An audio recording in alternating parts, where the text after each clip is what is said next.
అంతటికి ఆయనే వాలంటరీగా గురువుగారి దగ్గరికి వచ్చి, అయ్యా మీరు ఆశ్రమం ఏదో స్థాపిస్తారా, రిజిస్ట్రేషన్ జరిగిందట కదా, ఆశ్రమానికి నేను కొంత స్థలం ఇస్తాను, సర్పవరం దగ్గర నాకు కొంత సైట్ ఉంది, డొనేట్ చేస్తాను, దానం చేస్తాను, అక్కడ మీరు ఆశ్రమాన్ని నిర్మించుకోండి అని అనటం జరిగింది.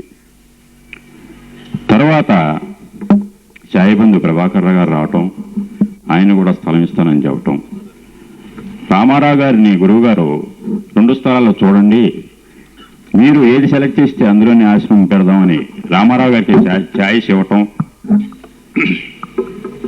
రామారావు గారు ప్రభాకర్ రావు గారు ఇచ్చిన స్థలం చూసి, ఇది అన్ని విధాలా బాగుంది, మా స్థలం కొద్దిగా పల్లం అని చెప్పటం మూలంగా వారంతకు వారే ఆ స్థలాన్ని సెలెక్ట్ చేయటం. దానికి కాంపౌండ్ వాళ్ళు, అంటే రేపూర్ ఆశ్రమంలో కాంపౌండ్ వాళ్ళు, మెయిన్ గేటు దాదాపు 1,10,000 పెట్టి వెంటనే రామారావు గారే చేయించారు.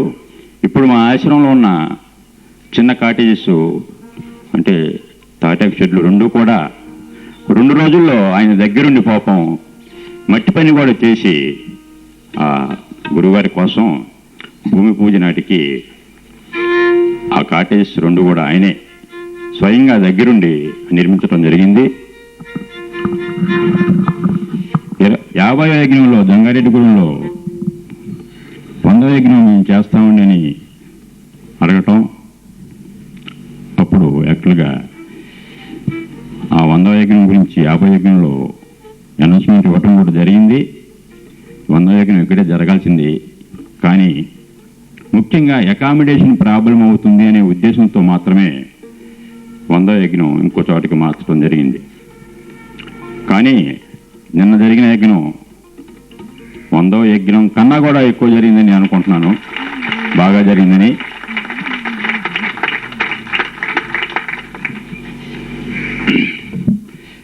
వేదుల చిత్తరామారావు గారిని, వారి శ్రీమతి నాగపద్మ గారిని వేదిక మీదకి రావాల్సిందిగా ప్రార్థించున్నాను.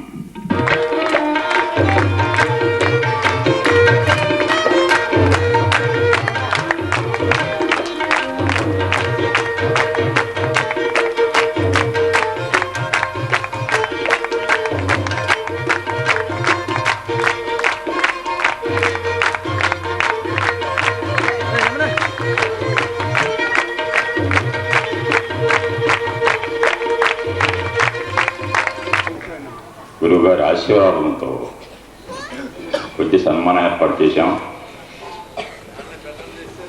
యాలగడ్డ ప్రభాకర్ రావు గారు, సాయిబంధు శ్రీమతి విజయలక్ష్మి గారు ఇద్దరు కూడా వచ్చి వీరిని సన్మానించవలసిందిగా కోరుతున్నాం.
సాయిబంధు శరత్ కుమార్ వారి శ్రీమతి మద్రాస్ సెంట్రల్ ట్రస్ట్ తరఫున సన్మానం చేస్తారు.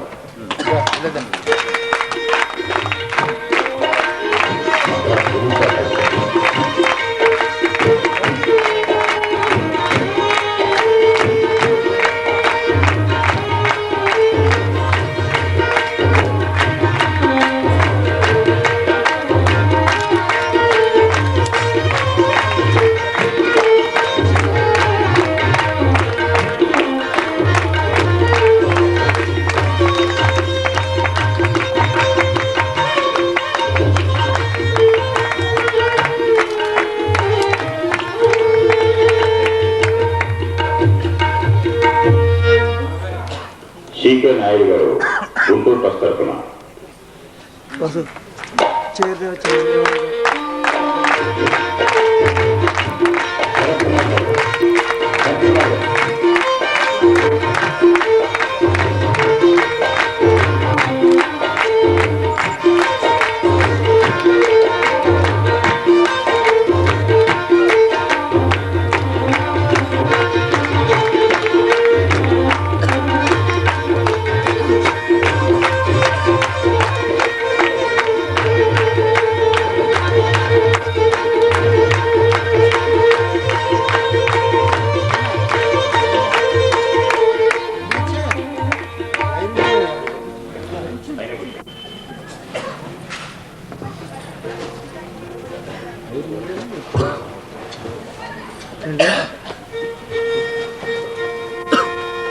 వివరాలు శ్రీమనారాయణ చెప్పారు. 50 యజ్ఞం జరుగుతున్నప్పుడు తెల్లవారి సత్సంగం ఏర్పాట్లు అంటే స్తూపాలు పుస్తకాలు వేసిన తర్వాత ఇంకా మ్యారేజ్ కూడా ఉంది. ఆ రోజు 50 యజ్ఞంలో వివాహాలు చేశాం. ఆ రాత్రి అంతా కార్యక్రమాలు చేసి వివాహానికి సన్నిహితం అవుతున్నప్పుడు రామారావు గారు వారి మిత్ర బృందం మిగిలిన ముగ్గురు వీరంతా తెల్లవారుజామున 3 గంటలకి నా దగ్గరికి వచ్చి గురుగారు 50 యజ్ఞం ఇదంతా చూసిన తర్వాత 100 యజ్ఞం మేము చేయాలని నిర్ణయం తీసుకున్నాం. రాత్రంతా ఆలోచించి ఎప్పుడు ఎలా చెప్పాలి మీకు అనే ఉద్దేశంతో తెల్లవారికి ముందే ఈ విషయం మీకు చెప్పాలనే ఉద్దేశంతో వచ్చామన్నారు. వారి ఉత్సాహాన్ని చూసి వెంటనే అప్పుడే 50 యజ్ఞం డిక్లేర్ చేస్తే 100 యజ్ఞం ఇక్కడ చేస్తాం. తర్వాత మనకున్న డెవలప్మెంట్స్ భక్తులు ఎంతోమంది వస్తారు అని అంచనా వేస్తున్న కొద్ది ఇక్కడ అకామిడేషన్ ఇబ్బంది అవుతుంది, ప్రాబ్లం అవుతుంది అనే ఉద్దేశంతో నేనే చెప్పాను వారికి, మీరు 100 యజ్ఞం కొంచెం ఇబ్బంది అవుతుందేమో, వచ్చిన వాళ్ళకి వసతి టౌన్ కాబట్టి ఇది అని చెప్తే మరి దాన్ని కూడా చాలా చక్కగా అర్థం చేసుకుని సరేనండి అయితే అని వారు దానికి కూడా ఒప్పుకున్నారు. తర్వాత దత్తాత్రేయ మందిరం నిర్మాణం అయిన తర్వాత వారు నిర్ణయించుకుని 100 ఎలాగో మనం చేయలేకపోతున్నాం కూడా 99 మేము చేస్తాం మాకు ఇవ్వండి అన్నారు. సరే అలాగే 99 ఇవ్వడం జరిగింది. ఇచ్చిన తర్వాత వారు ఇంకో కోరారు ఏమిటంటే సాధారణంగా మీరు మన కరపత్రాలు చూస్తుంటే ఈ ఒక్క 99 ఏ బీలు అని వాళ్ళు ఎవరికి ఇవ్వకూడదు, 99 ఖచ్చితంగా మాకు ఇవ్వండి అని అడిగారు. సరే అలాగే అన్నాం. అది ఎలా జరిగింది ఏమిటి అనేటువంటిది చాలామంది మీరు నేను చెప్పక్కర్లేదు, అంతా స్వయంగా చూసాం. చాలా దూర ప్రాంతాల నుంచి వచ్చిన భక్తులంతా కూడా చాలా సంతోషపడ్డారు. వాళ్ళ సంతోషానికి సూచకగానే ఇప్పుడు మనం రామారావు గారికి ఇవాళ సాయిబాబా పేరును కూడా వ్యాపారాలు జరుగుతున్నాయి. ఇందులో కూడా గ్రూప్స్ పెరిగిపోతున్నాయి, కులభేదాలు పెరిగిపోతున్నాయి. ఎవరికి అందిన వాళ్ళని వాళ్ళు పోగు చేసుకోవాలని తాపత్రయపడుతుంది. సత్యం మాట్లాడుతున్నాయి. ఎవరికి అందిన వాళ్ళని వాళ్ళు పోగు చేసుకోవాలని ప్రయత్నాలు జరుగుతున్నాయి. ఈ రోజుల్లో సుమారుగా ఖర్చు లెక్కేస్తే నా అంచనా ప్రకారం 1 లక్ష రూపాయలకు ₹1 ఎక్కువ అవుతుంది. నిన్న వాళ్ళ ఖర్చు ఇంత ఖర్చు పెట్టి కేవలం మన మీద అభిమానంతో మన కార్యక్రమంలో అభిమానంతో వారు అరేంజ్ చేశారు. మనమే వారికి ఇచ్చింది లేదు. వారి దగ్గర డబ్బులు ఖర్చు పెట్టించాం, వచ్చి మనం ఏమైనా ఇచ్చామని చెప్పండి, ఏమి ఇచ్చింది లేదు. అలాగే ఒకసారి ఢిల్లీ ఈ దత్తాత్రేయ విగ్రహం కోసమే ఢిల్లీ పెడుతున్నప్పుడు ఆయన సైడ్ బర్త్లో, నేను అప్పర్ బర్త్లో పెట్టుకున్నాను, సైడ్ బర్త్లో వాళ్ళు కింద పడుకుని వాక్ మాస్టర్ చిన్న రేడియో పెట్టుకుని ఉంటున్నాడు అనమాట. ఏమిటంటే అంటే సాయి కథ మనం ఇక్కడ ప్రదర్శన ఇచ్చాం, బహుశా ఇదే స్టేజ్లో ఇచ్చినట్టున్నాం. సాయి కథ ఇది వింటున్నానండి, చాలా బాగుంది, దీన్ని నేను రికార్డ్ చేసి క్యాసెట్ తీద్దామని అనుకుంటున్నాను అన్నాడు. ఆ క్యాసెట్ జబ్బు అట్లా అంటుకుంది మనకి ఆయన నుంచి. అసలు క్యాసెట్ తీయించాలనే ఉద్దేశం మనకు లేదు. దాన్ని రికార్డు కూడా చేయించాడు ఆయన. ఈ సాయి కథని రికార్డు వారే ఆయనే చేయించారు, ఆయన డబ్బులు ఖర్చు. తర్వాత ఆయనకున్న పనుల వలన దాన్ని క్యాసెట్గా రిలీజ్ చేయడంలో కొంచెం ప్రాబ్లం అయితే మనం రిలీజ్ చేసాం. ఇట్లా ఇన్ని ఏమి మనం ఏమని ఇస్తున్నాం చెప్పండి. మన చాలామంది ఇక్కడ మన ట్రస్ట్ సభ్యులు ఉన్నారు, మనమేమి వారికి ఇచ్చింది లేదు. వారి డబ్బులు వారు ఖర్చు పెట్టుకుని వారి మందిరం డబ్బులు ఈ కార్యక్రమాలన్నీ ఎంతో చక్కగా మన మీద అభిమానంతో చేస్తున్నప్పుడు యాక్చువల్గా ఇది 100వ యజ్ఞంలో ఈ కార్యక్రమం పెడదామని అనుకున్నాం. కానీ ఇట్ ఈస్ టూ లేట్, 40 రోజులు ఆలస్యమైంది. షిరిడీ సాయి సిద్ధాంతం ఏంటంటే నీకు ఎప్పుడైతే అప్పుడే, 40 రోజులు ఎందుకు ఆలస్యం చేయాలా? ఇంత చక్కగా కార్యక్రమాన్ని వారు నేను అరేంజ్ చేస్తే, వాళ్ళు మనకు ఏర్పాట్లు చేస్తే 40 రోజులు దీనికి ఆగటం అనవసరం అనిపించింది నాకు అనమాట. అనిపించి రాత్రి డిసైడ్ చేసుకుని మా శ్రీమన్నారాయణ గారు రాత్రి అంతా ప్లాన్ చేసి చెప్పామన్నమాట, రేపు పొద్దున్న మనం ఈ కార్యక్రమాన్ని చేయాలి అనేది. మీరు సాయ సిద్ధాంతాన్ని కూడా మీరు జాగ్రత్తగా గమనిస్తే ఏమిటంటే, సాయ సిద్ధాంతం నువ్వు మంచి చేస్తే మంచి, చెడు చేస్తే చెడు వెంటనే రిజల్ట్ చేస్తుంది. ఎందుకు బాబా గురించి మనకు ఆకర్షణ చెప్పండి, నువ్వేం చేస్తే అది మనసులో వెంటనే రిప్లై వస్తుంది అక్కడి నుంచి. అలాగే ఎప్పుడో 100 యజ్ఞం అంటే 40 రోజులు ఆలస్యం ఆగకుండా వారు ఇంత శ్రమ తీసుకుని వారు వారి మిత్ర బృందం చేసినటువంటి కార్యక్రమాలకి ఇది చాలా, మనం చేసే చాలా చిన్న విషయం ఇది. ఇప్పుడు తర్వాత కార్యక్రమం శ్రీమన్నారాయణ గారు అనిపిస్తారు.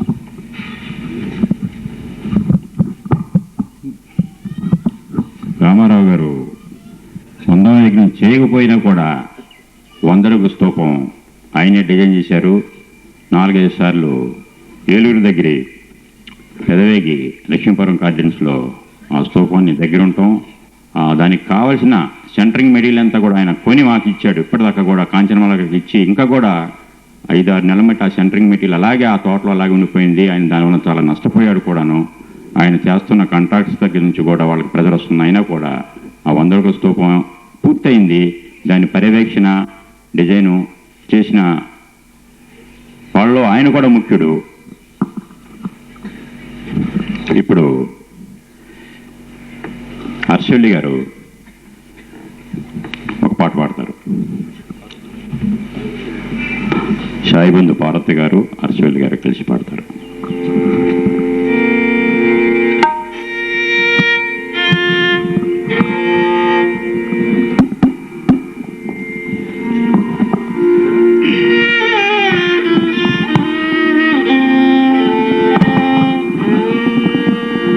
సాయిరామ్.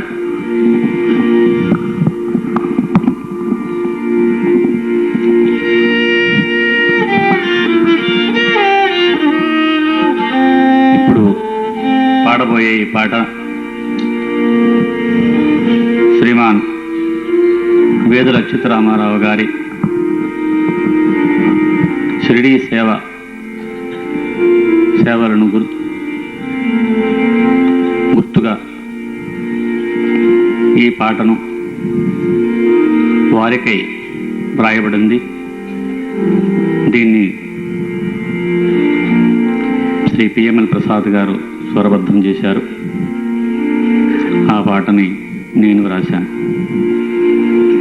ఇందులో ఏవైనా తప్పులుంటే క్షమించవలసిందిగా ప్రార్థిస్తున్నాను. సరే.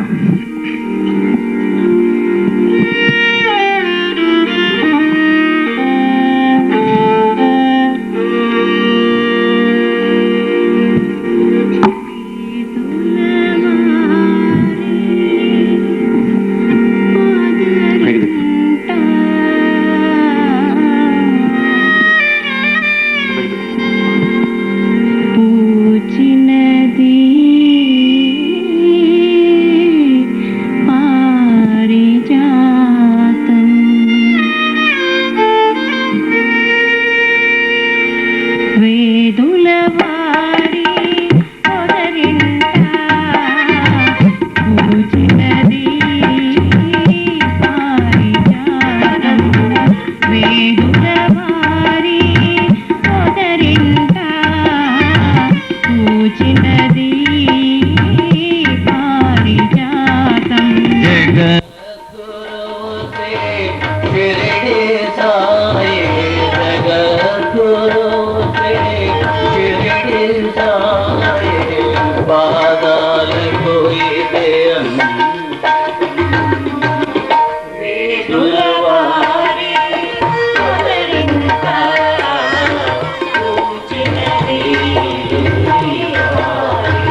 Jai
రాయకొండ కొల్లి కాంచనమాల గారు, శివాజీరావు గారు, కాంచనమాల గారు ఏలూరు పశ్చిమ గోదావరి జిల్లా రిజిస్టర్ ట్రస్ట్ ప్రెసిడెంట్ గారు, వీరే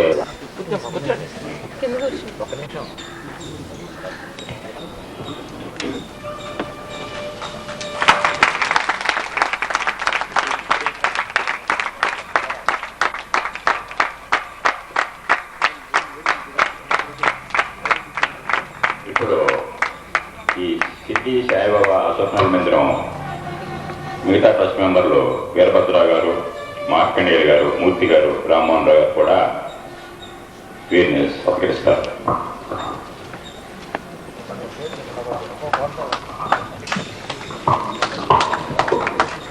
వీరభద్రరావు గారు, మీరు సెక్రటరీ గారు,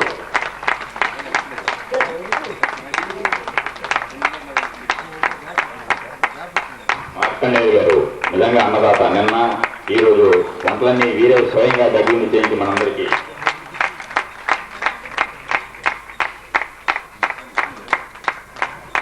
మూర్తి గారు,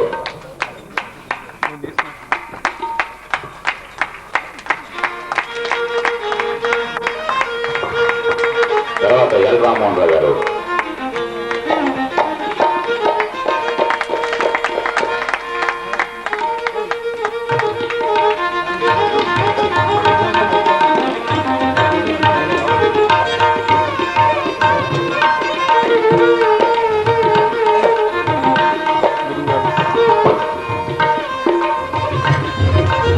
పక్కకి వెళ్ళిపోయారు. గురువు గారు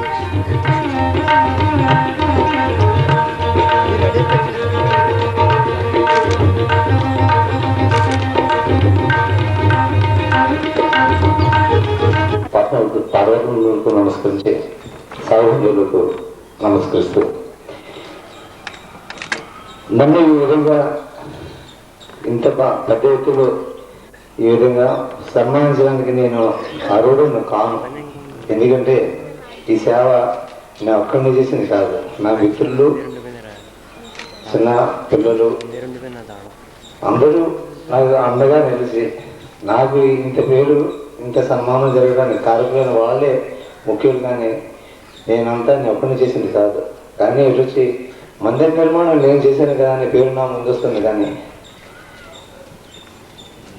ఇంత ఈ 99వ సాయికోటి యజ్ఞం ఇంత బాగా జరిగినానికి కారకులు నా మిత్రులు వీరభద్రరావు గారు, శ్రీ మార్కండేయులు గారు, మూర్తి గారు, రామ్మోహన్ రావు గారు, మూర్తి గారిని పనిచేసి భాస్కర్రావు గారు, మా ఆలయ కమిటీ కార్యవర్గం, మన సబ్ కమిటీ బాలురు, కొంతమంది ఆడపిల్లలు, మొత్తం సేవ అంతా రాత్రనగా పగలనగా సేవ ఈ వాలంటీర్ల సర్వీస్ చేసింది మన సబ్ కమిటీ మెంబర్లు పిల్లలే. కానీ ఈరోజు పూజ గురుదేవులు ఇంత సభాముఖంగా నన్ను ఈ విధంగా ఇంతలా సన్మానించి నన్ను చాలా పెద్ద ఎత్తులోకి నన్ను ఎత్తేసారు. కానీ నేనంత ఆర్వని కాదు. ఇదే విధంగా గురుగారి నా జీవితంతో గురుగారి సేవకి అంకితం అవుతానని అవగాహన చేసి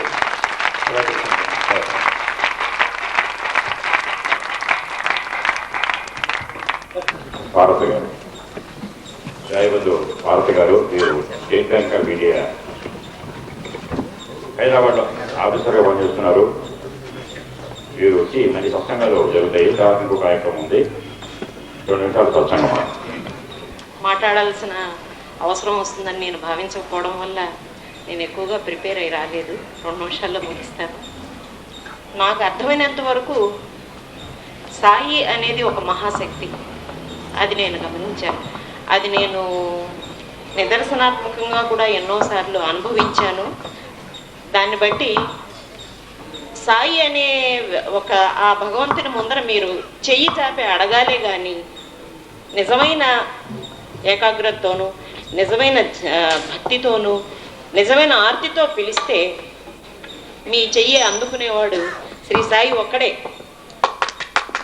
అది ఎందరో దేవుళ్ళు ఉన్నారు, ఎంతో దూరాన ఉన్నారు.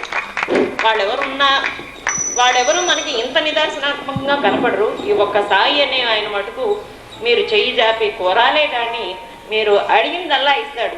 కోరరాని కోరికలు కోరినా కూడా ఇస్తాడు, ఇస్తూ తిడతాడు, చెడు నెంపకాయ కొడతాడు, ఇస్తాడు. అది కూడా నేను గమనించాను. ఇస్తూ మనకి ఒక విధమైనటువంటి సందేశాన్ని కూడా మీరు నిజంగా ధ్యానించినప్పుడు మీకు తెలియదు, ఒక కొత్త రకమైనటువంటి ఆలోచన మీలో ఉద్భవిస్తుంది, ఒక కొత్త రకమైనటువంటి ఆలోచన పుంత మీలో వస్తుంది. అది ఆయన మనకిచ్చే ఒక సందేశంగా నేను భావిస్తాను. అలాంటి కోరరాని కోరికలు కోరినప్పుడు మనని తిడుతున్నట్టుగా ఒక కొత్త రకమైనటువంటి సందేశాన్ని మనకి ఎట్లా ప్రసాదిస్తాడంటే, ఇలా కోరుతున్నావు దీనివల్ల నీకేమిటి లాభం, లేదా ఇలా కోరుతున్నావు తద్వారా నువ్వు ఇలాంటి బాధలు పడాల్సి వస్తుంది అనేటువంటి ఒక కొత్త ఆలోచన వస్తుంది. అదే సాయి మనకిచ్చేటువంటి ఒక సందేశంగా మనం భావించాలి. సో తర్వాత మన సాయిని ఏదో ఇంట్లో పూజ చేసుకోవడం అంతవరకే.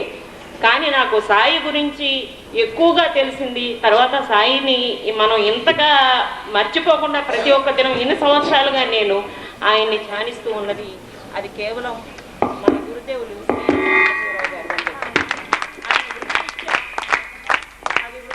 ఆయన కొలీగ్ కావడంతో ఒకే ఆఫీసులో పనిచేస్తూ ఉండడంతో ఆయన ప్రతి గురువారం ఆయన జరిపేటువంటి హారతుల్లో పాల్గొని మొదట్లో గురువుగారు ఇంత బిజీగా లేని టైంలో ఆయనతో ఈ హారతుల్లో పాల్గొనేటువంటి అదృష్టం పొందినటువంటి కొద్ది మందిలో నేను కూడా ఒకదాన్ని. ఆయన ముందుగానే చేశారండి. మీరు గురుదేవులు శ్రీ అమలు సాంబశివరావు గారు మొట్టమొదటగా హైదరాబాద్లో నాకు చాలాసార్లు చెప్పారు గురువుగారు, సుందరరావు వర్షం నుండి ఏమన్నాయండి చిన్న లోనా బండి టీవీఎస్ చెప్పారు, బండి పేరు కూడా. ఎక్కడ బాబావారి కార్యక్రమం అప్పుడు మొదట్లో సత్యవ్రతాలు, సాయినామం, అఖండ సాయినామం, తర్వాత నో లాస్ నో ప్రాఫిట్ అంటూ టూరిస్టు బస్సులు వేసి భక్తుల్ని తీసుకెళ్తా ఉండేవారట. మహేశ్వర గురు సాక్షాత్ పరబ్రహ్మ తస్మై శ్రీ సాంబ శివ గురువే నమః. సాయి బంధువులారా, ఈ స్టేజ్ మీద సర్వసాధారణంగా వచ్చి మన గురువు గారిని పొగడం కానీ లేకపోతే బాబా గారి ఒక విషయం చెప్పుకోవడం కానీ జరుగుతుంది. ఇవాళ సభాముఖంగా మన సాయి బంధువులందరికీ ఒక 2 ప్రశ్నలు నేను వేస్తాను. ఎందుకంటే ఇవాళ నా తరపు నుంచి నేను స్పీచ్ ఇవ్వదలుచుకోలేదు. ఎందుకంటే ఇవాళ చాలా పర్వదినం, చాలా శుభదినం. ఇటువంటి దినం మళ్ళా తలుచుకుంటే ఎప్పుడు వస్తుందనేది మనకు తెలియదు.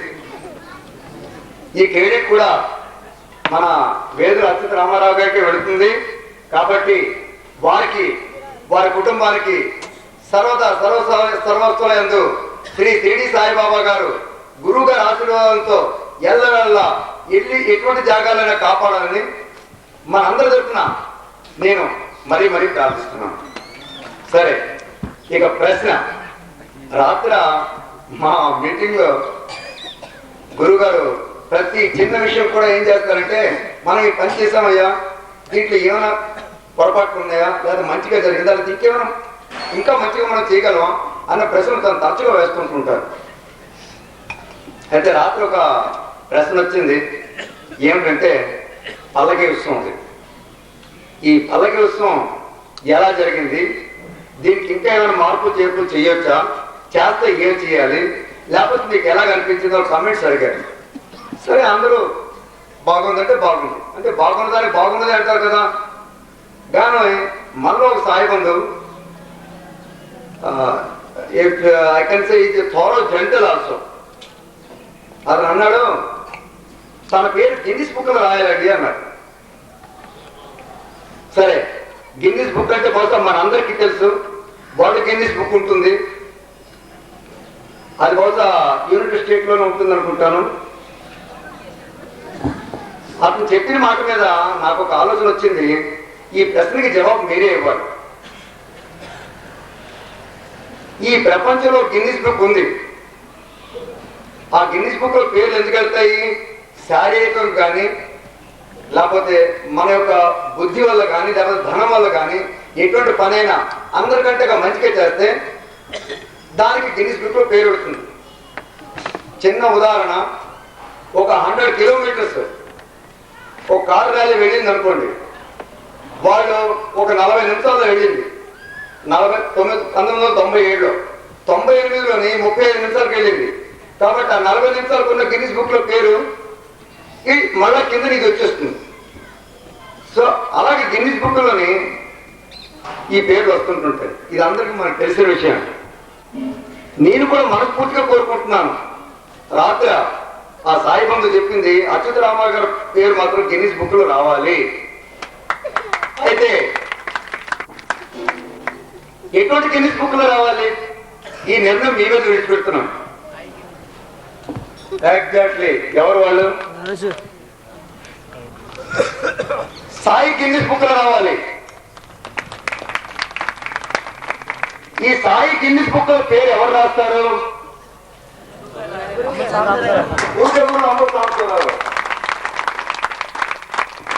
సో నా ప్రశ్నకి మీరు చాలా సరైన సమాధానం ఇచ్చారు. I shall be grateful to all of you. సరే, నా రెండవ ప్రశ్న, ప్రతిసారి మా శ్రీమన్నారాయణ గారికి ఏంటంటే అతనికి నాకు మనకి ఎటువంటి అవినాభావ సంబంధం ఉందో నాకు తెలియదు. చాలా ఆప్యాయతగా నన్ను పిలుస్తారు, చాలా ఆప్యాయతగా చూస్తుంటుంటారు. ఇప్పుడు మీకు చెప్పినలాగా ఈ వేదిక మీద ఎప్పుడు నా గురించి చెప్తూనే ఉంటుంటారు. సరే, గురువు గారు నేను కలుసుకుంటప్పుడు అది వేద విశేషం ఎటువంటిదో అది బాబాకే తెలుసు. దాన్ని ఒక సాయి బంధువుగా కలటం, ఒక స్నేహితుడిగా మారటం, తర్వాత తను నేను నా మనస్ఫూర్తిగా నేను నా గురువుగా చేసుకోవటం, చేసుకున్న తర్వాత ఈ దేశవ్యాప్తంగా తను మనందరి గురించి తన సర్వస్వం సాయి అర్పణం చేస్తూ మనందరి క్షేమాలు కోరుతూ ఎల్లప్పుడూ రాత్రి పగలు మన గురించి సేవ చేస్తున్నారు. ఇది ఒక గురువుతో చేయవలసిన సేవ కాదు. ఇది నేను చాలా చిన్నగా కోరుకున్నాను, ఎందుకంటే నాకున్న బుద్ధి అంతే కాబట్టి నేను గురువే అన్నాను. ఈ గురువు గారు అప్పటికి ఇప్పటికీ 99 యజ్ఞాలు చేశారు. మన క్రికెట్ భాషలో చెప్పాలంటే ఇంకొక నెంబర్ యాడ్ చేస్తే 100 నాట్ అవుట్. 100 యజ్ఞం రాబోతుంది. 100 యజ్ఞానికి అన్ని ఏర్పాట్లు జరిగిపోయి అది కూడా బాబా గారి దయ వల్ల ఏ ఆటంకం లేకుండా చాలా చక్కగా జరుగుతుంది. అయితే గురువు గారు మన గురించి ఇన్ని చేస్తున్నారు కదా, మనం గురువు గారికి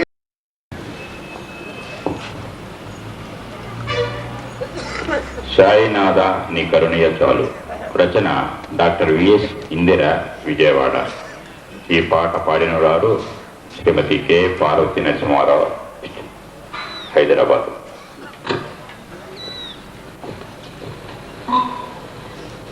సాయినాథ నీ కరుణ ఉంటే చాలు, ఇంకేమీ వలదని తన్మయత్వంతో ఆలపిస్తున్నారు శ్రీమతి కె పార్వతి. రచన డాక్టర్ విఎస్ ఇందిర, విజయవాడ.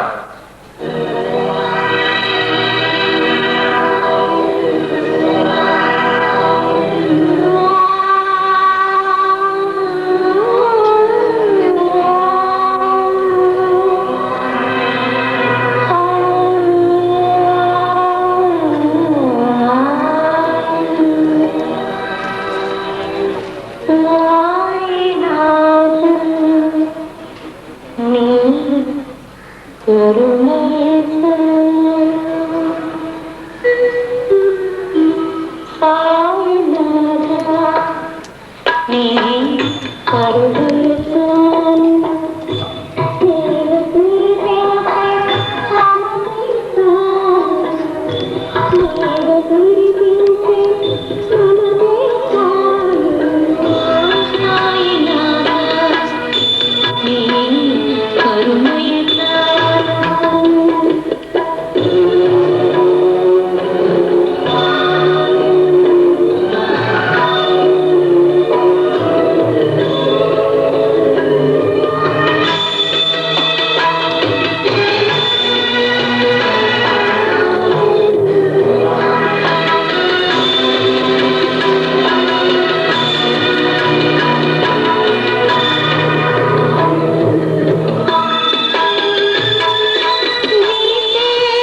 సరేనా?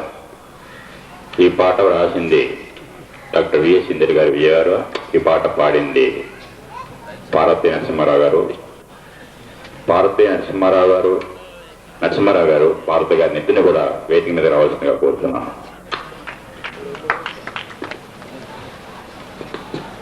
నరసింహారావు గారు, పార్వతి గారు.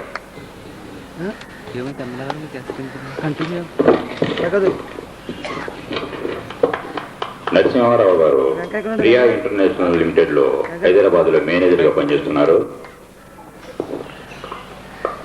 వీరిని వేదుల అచ్యుతరామారావు గారు దంపతులు సన్మానిస్తారు.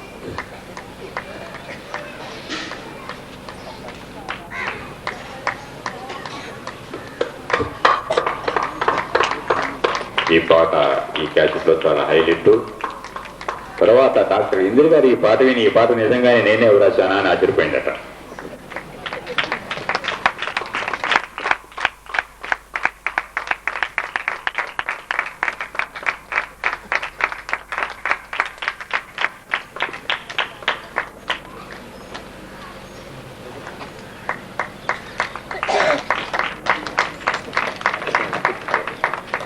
ఇప్పుడు ఈ పాట రాసిన డాక్టర్ బిఎస్ ఇందిర గారిని కూడా వేదిక మీదకి రావాల్సిందిగా కోరుచున్నాము.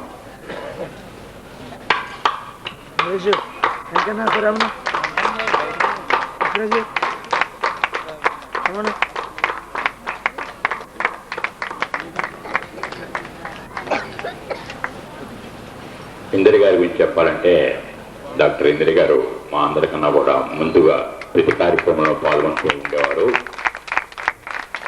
కానీ ఈ మధ్యన నువ్వు చాలా స్పీడ్గా వెళ్తున్నావు అని చెప్పేసి బాబా వారు చిన్న బ్రేక్ వేశారు. వారి అమ్మగారికి వారి మామగారికి కూడా కొద్దిగా అనారోగ్యంగా మూలంగా ఈ కోరస్ పాటని ఏమన్నా నాగేశ్వర గారు, భారతి గారు, అర్శుల గారు అందరూ కలిసి పాడారు. గురుదేవ సాంబశివం కూర్చోండి.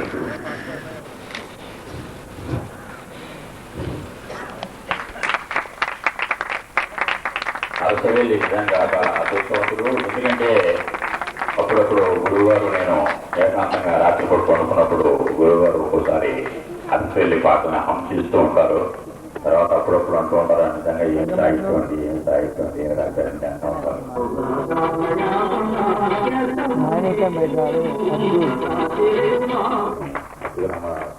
సన్మానిస్తారు.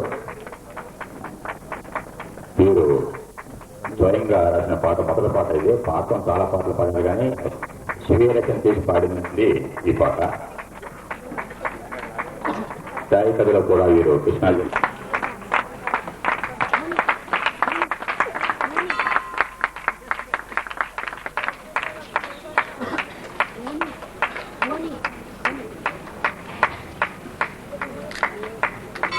రామారావు గారి దంపతులు సన్మానిస్తారు.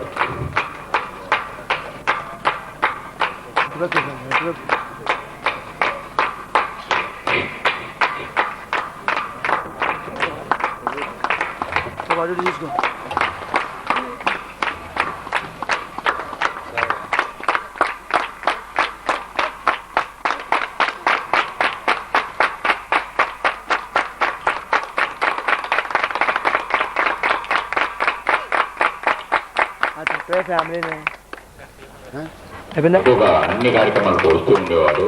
ఈ మధ్య ఉద్యోగ బాధ్యతలు పెరిగి ప్రమోషన్ వచ్చింది, అన్ని చోట్లకి రాలేకపోతున్నారు. వీరిని వేదుల అచ్యుతరామారావు సన్మానిస్తారు.